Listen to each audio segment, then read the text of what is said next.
¿Qué tal, amigos? Vamos a resolver el cubo de Rubik en menos de 25 segundos dominando el balón de fútbol, ¿sale?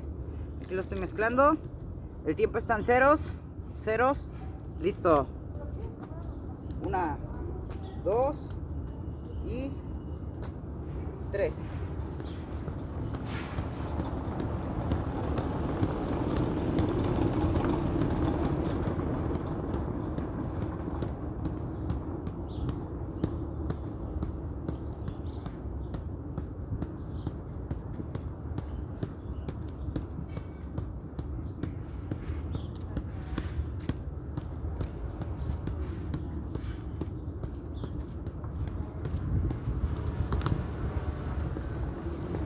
$28 segundos. ¿Qué tal?